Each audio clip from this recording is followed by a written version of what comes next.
Welcome to Day 17. Chapter 48. Sometime later Joseph was told, "Your father is ill." So, he took his 2 sons Manasseh and Ephraim along with him. When Jacob was told, "Your son Joseph has come to you," Israel rallied his strength and sat up on the bed.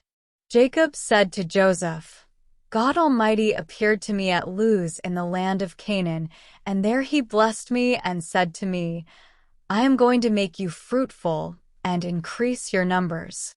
I will make you a community of peoples, and I will give this land as an everlasting possession to your descendants after you.' Now then, your 2 sons born to you in Egypt before I came to you here will be reckoned as mine. Ephraim and Manasseh will be mine, just as Reuben and Simeon are mine. Any children born to you after them will be yours. In the territory they inherit, they will be reckoned under the names of their brothers. As I was returning from Paddan, to my sorrow Rachel died in the land of Canaan while we were still on the way, a little distance from Ephrath. So I buried her there beside the road to Ephrath, that is, Bethlehem. When Israel saw the sons of Joseph, he asked, 'Who are these?' 'They are the sons God has given me here,' Joseph said to his father. Then Israel said, 'Bring them to me so I may bless them.' Now Israel's eyes were failing because of old age, and he could hardly see. So Joseph brought his sons close to him, and his father kissed them and embraced them. Israel said to Joseph, 'I never expected to see your face again, and now God has allowed me to see your children too.' Then Joseph removed them from Israel's knees and bowed down with his face to the ground. And Joseph took both of them, Ephraim on his right toward Israel's left hand and Manasseh on his left toward Israel's right hand, and brought them close to him.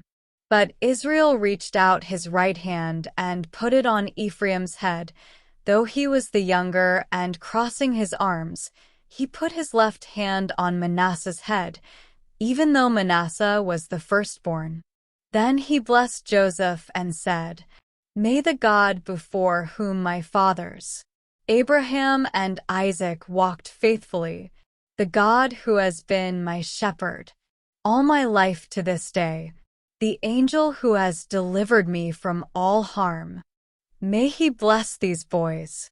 May they be called by my name, and the names of my fathers Abraham and Isaac, and may they increase greatly on the earth.' When Joseph saw his father placing his right hand on Ephraim's head, he was displeased. So he took hold of his father's hand to move it from Ephraim's head to Manasseh's head. Joseph said to him, 'No, my father, this one is the firstborn. Put your right hand on his head.' But his father refused and said, 'I know, my son, I know. He too will become a people, and he too will become great. Nevertheless, his younger brother will be greater than he, and his descendants will become a group of nations.' He blessed them that day and said, 'In your name will Israel pronounce this blessing. May God make you like Ephraim and Manasseh.' So he put Ephraim ahead of Manasseh. Then Israel said to Joseph, 'I am about to die, but God will be with you and take you back to the land of your fathers. And to you I give one more ridge of land than to your brothers, the ridge I took from the Amorites with my sword and my bow.'" Chapter 49. Then Jacob called for his sons and said, "Gather around so I can tell you what will happen to you in days to come. Assemble and listen, sons of Jacob. Listen to your father Israel. Reuben, you are my firstborn, my might, the first sign of my strength. Excelling in honor, excelling in power. Turbulent as the waters, you will no longer excel. For you went up onto your father's bed, onto my couch and defiled it. Simeon and Levi are brothers. Their swords are weapons of violence. Let me not enter their council. Let me not join their assembly. For they have killed men in their anger, and hamstrung oxen as they pleased. Cursed be their anger so fierce, and their fury so cruel. I will scatter them in Jacob, and disperse them in Israel. Judah, your brothers will praise you. Your hand will be on the neck of your enemies. Your father's sons will bow down to you. You are a lion's cub, Judah. You return from the prey, my son. Like a lion he crouches and lies down. Like a lioness who dares to rouse him. The scepter will not depart from Judah, nor the ruler's staff from between his feet, until he to whom it belongs shall come, and the obedience of the nations shall be his. He will tether his donkey to a vine, his colt to the choicest branch. He will wash his garments in wine, his robes in the blood of grapes. His eyes will be darker than wine, his teeth whiter than milk. Zebulun will live by the seashore, and become a haven for ships. His border will extend toward Sidon. Issachar is a raw-boned donkey, lying down among the sheep pens. When he sees how good is his resting place, and how pleasant is his land, he will bend his shoulder to the burden, and submit to forced labor. Dan will provide justice for his people. As one of the tribes of Israel, Dan will be a snake by the roadside, a viper along the path, that bites the horse's heels, so that its rider tumbles backward. I look for your deliverance, Lord. Gad will be attacked by a band of raiders, but he will attack them at their heels. Asher's food will be rich.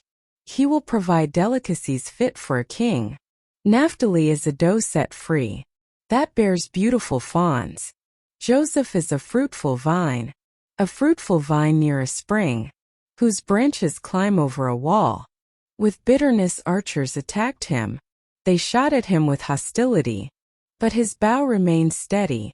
His strong arm stayed limber.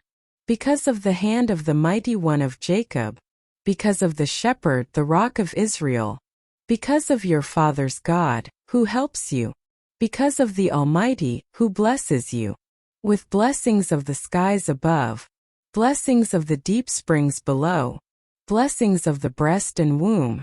Your father's blessings are greater than the blessings of the ancient mountains, than the bounty of the age-old hills. Let all these rest on the head of Joseph, on the brow of the prince among his brothers.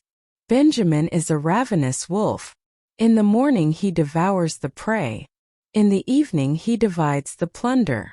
All these are the 12 tribes of Israel, and this is what their father said to them when he blessed them, giving each the blessing appropriate to him. Chapter 50. Joseph threw himself on his father and wept over him and kissed him. Then Joseph directed the physicians in his service to embalm his father Israel. So the physicians embalmed him, taking a full 40 days, for that was the time required for embalming. And the Egyptians mourned for him 70 days. When the days of mourning had passed, Joseph said to Pharaoh's court, "If I have found favor in your eyes, speak to Pharaoh for me. Tell him, my father made me swear an oath and said, I am about to die. Bury me in the tomb I dug for myself in the land of Canaan. Now let me go up and bury my father, then I will return." Pharaoh said, "Go up and bury your father as he made you swear to do." So Joseph went up to bury his father. All Pharaoh's officials accompanied him, the dignitaries of his court and all the dignitaries of Egypt, besides all the members of Joseph's household and his brothers and those belonging to his father's household. Only their children and their flocks and herds were left in Goshen. Chariots and horsemen also went up with him. It was a very large company. When they reached the threshing floor of Atad, near the Jordan, they lamented loudly and bitterly. And there Joseph observed a 7-day period of mourning for his father. When the Canaanites who lived there saw the mourning at the threshing floor of Atad, they said, "The Egyptians are holding a solemn ceremony of mourning." That is why that place near the Jordan is called Abel Mizraim. So Jacob's sons did as he had commanded them. They carried him to the land of Canaan and buried him in the cave in the field of Machpelah, near Mamre, which Abraham had bought along with the field as a burial place from Ephron the Hittite. After burying his father, Joseph returned to Egypt, together with his brothers and all the others who had gone with him to bury his father. When Joseph's brothers saw that their father was dead, they said, "What if Joseph holds a grudge against us and pays us back for all the wrongs we did to him?" So they sent word to Joseph saying, "Your father left these instructions before he died.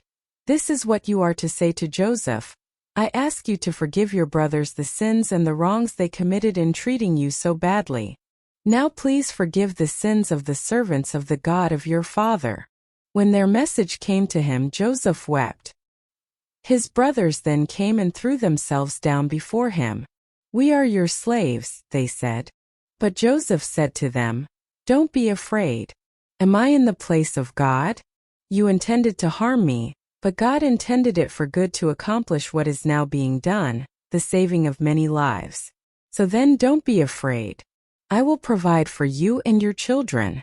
And he reassured them and spoke kindly to them. Joseph stayed in Egypt, along with all his father's family. He lived 110 years and saw the third generation of Ephraim's children. Also the children of Machir son of Manasseh were placed at birth on Joseph's knees. Then Joseph said to his brothers, "I am about to die. But God will surely come to your aid and take you up out of this land to the land he promised on oath to Abraham, Isaac and Jacob." And Joseph made the Israelites swear an oath and said, "God will surely come to your aid, and then you must carry my bones up from this place." So Joseph died at the age of 110, and after they embalmed him, he was placed in a coffin in Egypt. Day 17 we have covered the final chapters of Genesis chapters 48 to 50 New International Version. Tune in for day 18 of our journey, where we start with the book of Exodus. Please consider giving this video a thumbs up to show your support. Additionally, please follow, subscribe, and share to help us spread the good news together. Feel free to comment and let us know which country or city you're tuning in from.